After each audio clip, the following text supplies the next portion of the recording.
നമസ്കാരം, എല്ലാ കൂട്ടുകാർക്കും പാചക ചാനലിലേക്ക് ഒരിക്കൽ കൂടി സ്വാഗതം. ഇന്ന് നമ്മൾ കാണാൻ പോകുന്നത് ചായക്കൊപ്പം കറുമുറാന്ന് കഴിക്കാൻ പറ്റിയ നല്ലൊരു സ്നാക്ക് റെസിപ്പിയാണ്. അരിമുറുക്കാണ് നമ്മൾ ഇന്ന് ഉണ്ടാക്കുന്നത്. മുറുക്ക് പലതരത്തിലുണ്ട്.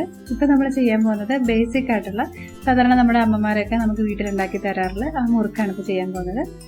ഇതിനായിട്ട് ഞാൻ വറുത്ത അരിപ്പൊടിയാണ് എടുത്തിരിക്കുന്നത്. ഇത് 1 കപ്പ് അരിപ്പൊടിയുണ്ട്, പിന്നെ 1/2 കപ്പ് കടലമാവ്. ഇത് രണ്ടാണ് ഇത് മെയിൻ ആയിട്ടുള്ള ചേരുവകൾ. പിന്നെ നമ്മൾ മുറുക്കുണ്ടാക്കാനായിട്ട് ഇതുപോലെ സ്റ്റാർ ഷേപ്പുള്ള ഈ അച്ചാണ് നമുക്ക് വേണ്ടത്. ഈ അച്ച് നമുക്ക് ഇതിനുള്ളിലേക്ക് ഇട്ടിട്ട് കുറച്ച് എണ്ണ തടവി കൊടുക്കാം.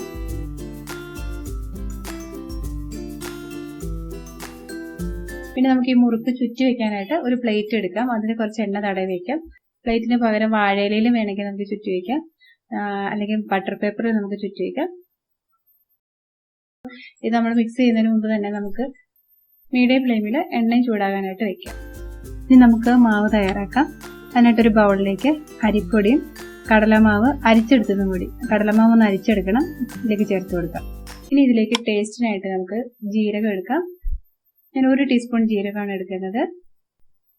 1 ടീസ്പൂൺ കറുത്ത എള്ള്, പിന്നെ കായം ഒരു 1/4 ടീസ്പൂൺ, അല്ലെങ്കിൽ നമ്മുടെ ടേസ്റ്റ് അനുസരിച്ച് കായം ചേർത്ത് കൊടുക്കാം.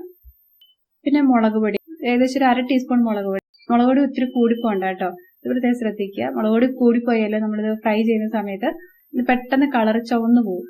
ഒരു 1/2 ടീസ്പൂണോ അല്ലെങ്കിൽ അതിൽ താഴെയോ മുളക് പൊടി ചേർത്ത് കൊടുക്കാം. പിന്നെ ഒരു 1 ടീസ്പൂണോളം ഉപ്പും ചേർത്ത് കൊടുക്കാം. ഉപ്പ് കുറഞ്ഞു പോയാൽ ഒരു ടേസ്റ്റ് ഉണ്ടാവില്ല. അപ്പോൾ ഇത് ചേർത്ത് കൊടുത്തിട്ട് നന്നായിട്ടൊന്ന് മിക്സ് ചെയ്യുക. എന്നിട്ട് ഇതിൽ നിന്ന് കുറച്ച് പൊടി എടുത്തൊന്ന് ടേസ്റ്റ് ചെയ്ത് നോക്കുക പാകത്തിന് ഉപ്പുണ്ടോ എന്നുള്ളത്. കാരണം അല്ലെങ്കിൽ നമ്മൾ വെള്ളം ചേർത്ത് കുഴച്ച് കഴിഞ്ഞാൽ പിന്നെ ഉപ്പ് ചേർത്ത് കൊടുക്കാൻ ബുദ്ധിമുട്ടായിരിക്കും. ഇനി ഇതിലേക്ക് 1 ടേബിൾ സ്പൂൺ എണ്ണ ചേർത്ത് കൊടുക്കുക. ഇത് നന്നായിട്ട് തിരുമ്മി യോജിപ്പിക്കുക. എണ്ണയ്ക്ക് പകരം ബട്ടറോ നെയ്യോ ചേർത്ത് കൊടുത്താലും നല്ലതാണ്. ഇനി നമുക്ക് ഇതിലേക്ക് കുറേശ്ശെ വെള്ളം ചേർത്തിട്ട് ഇത് കുഴച്ചെടുക്കണം. വെള്ളത്തിന്റെ അളവ് കുറഞ്ഞു പോയാൽ നമ്മൾ ഷേപ്പ് ചെയ്യുന്ന സമയത്ത് പെട്ടെന്ന് പൊട്ടിപ്പോകും. ഇനി വെള്ളം കൂടിപ്പോയാലും അത് നമുക്ക് ഷേപ്പ് ചെയ്യാൻ ബുദ്ധിമുട്ടാണ്. പിന്നെ അത് മാത്രമല്ല, നമ്മൾ ഫ്രൈ ചെയ്യുമ്പോൾ കൂടുതൽ എണ്ണ വലിച്ചെടുക്കും. അപ്പോൾ അതുകൊണ്ട് വെള്ളം പാകത്തിനായിരിക്കണം. ഇത് വറുത്ത അരിപ്പൊടിയാണ്. നമുക്കിത് വേണമെങ്കിൽ പച്ച അരിപ്പൊടിയിലും ചെയ്യാം. പച്ച അരിപ്പൊടിയിലാണ് ചെയ്യുന്നതെങ്കിൽ വെള്ളത്തിന്റെ അളവ് വളരെ കുറവ് മതി. ഈ കടലമാവിന് പകരം നമുക്ക് ഉഴുന്ന് വേണമെങ്കിലും ചേർക്കാം കേട്ടോ. അതായത് 1 കപ്പ് അരിപ്പൊടിക്ക്, വറുത്ത അരിപ്പൊടിക്ക് 1/2 കപ്പ് ഉഴുന്നുപൊടി, ആ ഒരു റേഷ്യോയിൽ ഉഴുന്ന് വേണമെങ്കിലും ചേർത്ത് കൊടുക്കാം. ഇവിടെ വീട്ടിലെല്ലാവർക്കും കടലമാവ് ചേർത്തിട്ടുള്ള ഒരു ടേസ്റ്റാണ് ഇഷ്ടം. അതുകൊണ്ടാണ് ഞാൻ കടലമാവ് ചേർത്തിട്ടുണ്ടാക്കുന്നത്.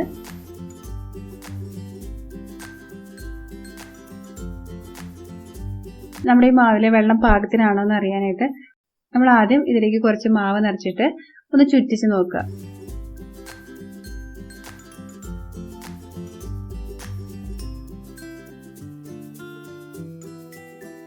വേണ്ട ചുറ്റിച്ച് വെക്കുമ്പോൾ ഇതേപോലെ പൊട്ടിപ്പോകുന്നുണ്ടെങ്കിൽ ഈ മാവില് വെള്ളത്തിന്റെ അളവ് കുറവുണ്ടെന്നാണ്. അപ്പൊ നമ്മൾ കുറച്ചുകൂടി വെള്ളം ചേർത്ത് കൊടുക്കണം. അല്ലെങ്കിൽ കൈ ഒന്ന് വെള്ളത്തിൽ മുക്കിയിട്ട് കുഴച്ചെടുക്കുക, അല്ലെങ്കിൽ ഇതേപോലെ കുറച്ച് വെള്ളം ചേർത്തിട്ട് ഒന്നുകൂടി ഒന്ന് കുഴച്ചെടുക്കുക.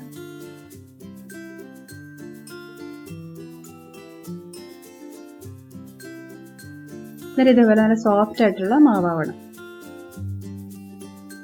ഇപ്പൊ ചുറ്റിച്ച് വെക്കുമ്പോൾ കണ്ടത് ഒട്ടും പൊട്ടിപ്പോകാതെ നമുക്കിങ്ങനെ കിട്ടുന്നുണ്ട്. ഇപ്പൊ മാവിന്റെ വെള്ളം കറക്റ്റ് ആയിട്ടുണ്ടെന്നാണ്. ഇനി നമുക്ക് നമ്മൾ എണ്ണ പുരട്ടി വെച്ച പ്ലേറ്റിലേക്ക് ഇങ്ങനെ ചുറ്റിയെടുക്കുക.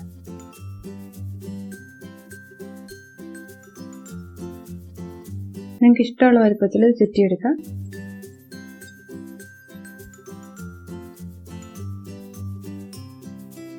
ഇതിന്റെ അറ്റം വന്നു കഴിയുമ്പോൾ നമ്മൾ പതുക്കെ ഒന്ന് ഇതിലേക്ക് ചേർത്തൊന്ന് അമർത്തി വയ്ക്കുക.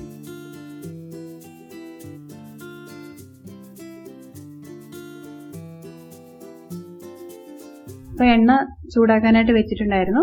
എണ്ണ പാകത്തിന് ചൂടാണോ എന്ന് അറിയാൻ കുറച്ച് മാവ് ഇതിലേക്ക് ഇട്ട് കൊടുക്കാം. നമ്മൾ ഇട്ട് കൊടുക്കുന്ന മാവ് വളരെ സാവധാനമാണ് പൊങ്ങി വരുന്നതെങ്കിൽ എണ്ണ പാകത്തിന് ചൂടായിട്ടില്ല എന്നാണ് അർത്ഥം. ഇനി നമ്മൾ ഇട്ട് കൊടുക്കുമ്പോൾ തന്നെ പെട്ടെന്ന് തന്നെ ഇത് മുകളിലേക്ക് പൊങ്ങി വന്ന് അതിന്റെ കളർ പെട്ടെന്ന് മാറിയിട്ടുണ്ടെങ്കിൽ എണ്ണയ്ക്ക് ചൂട് വളരെ കൂടുതലാണെന്നാണ്. പാകത്തിന് ചൂടാണെങ്കിൽ നമ്മളിങ്ങനെ മാവിട്ട് കൊടുക്കുമ്പോൾ ഒരു മീഡിയം സ്പീഡിലായിരിക്കും മുകളിലേക്ക് പൊങ്ങി വരുന്നത്. അപ്പൊ നമ്മുടെ എണ്ണ പാകത്തിന് ചൂടായിട്ടുണ്ട്. നമുക്ക് സാവധാനം ഇത് എണ്ണയിലേക്ക് ഇട്ട് കൊടുക്കാം. നമ്മളിത് ഫ്രൈ ചെയ്യുന്നത് ഒരു മീഡിയം ഫ്ലെയിമിലായിരിക്കണേ. തീ ഒത്തിരി കുറഞ്ഞു പോകാനും പാടില്ല, അതുപോലെ കൂടി പോകാനും പാടില്ല. എണ്ണയുടെ ചൂട് കുറഞ്ഞു പോയാൽ മുറുക്ക് ഒരുപാട് എണ്ണ കുടിക്കും. ചൂട് കൂടിപ്പോയാൽ പെട്ടെന്ന് ബ്രൗൺ കളർ ആകും, ഉൾഭാഗം ശരിക്കും ഫ്രൈ ആവില്ല. എണ്ണയിലേക്ക് ചേർത്ത ഉടനെ തന്നെ നമ്മൾ തിരിച്ചിടരുത്, അപ്പോൾ ഇത് പൊട്ടിപ്പോകും. കുറച്ചു നേരം ഇതുപോലെ ഇങ്ങനെ എണ്ണയിൽ കിടന്ന് കഴിയുമ്പോൾ തിരിച്ചു മറിച്ചു വിട്ട് ഇത് നല്ലൊരു ഗോൾഡൻ കളർ കിട്ടുന്നവരെ നമുക്ക് ഫ്രൈ ചെയ്തെടുക്കാം. ഇത് കോരാൻ പാകമാകുമ്പോഴേക്കും ഇപ്പൊ ഈ കാണുന്ന ബബിൾസ് ഒക്കെ ഇല്ലേ, അത് വളരെ കുറവായിരിക്കും.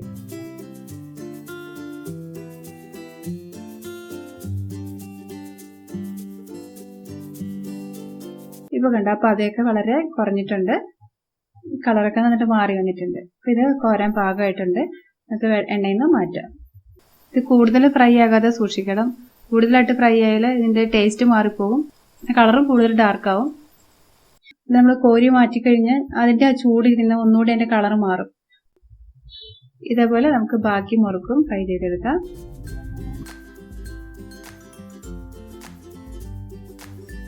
ഇപ്പൊ നമ്മുടെ അരിമുറുക്ക് ഇവിടെ റെഡി ആയി കഴിഞ്ഞു. ഇനി നമുക്ക് മുറുക്ക് പുറത്തുനിന്നൊന്നും മേടിക്കണ്ട, നമുക്ക് വീട്ടിൽ തന്നെ വളരെ സിമ്പിളായിട്ട് തയ്യാറാക്കാൻ പറ്റും. ട്രൈ ചെയ്ത് നോക്കി നിങ്ങളുടെ കമൻസ് അറിയിക്കണം. അതുപോലെ ലൈക്ക് ചെയ്യാനും അതുപോലെ ഫ്രണ്ട്സിനും റിലേറ്റീവ്സിനൊക്കെ ഷെയർ ചെയ്ത് കൊടുക്കാനും മറക്കരുത്.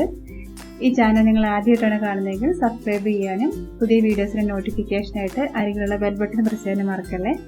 നമുക്ക് വീണ്ടും നല്ലൊരു റെസിപ്പിയിലൂടെ കാണാം. അതുവരെ നന്ദി, നമസ്കാരം.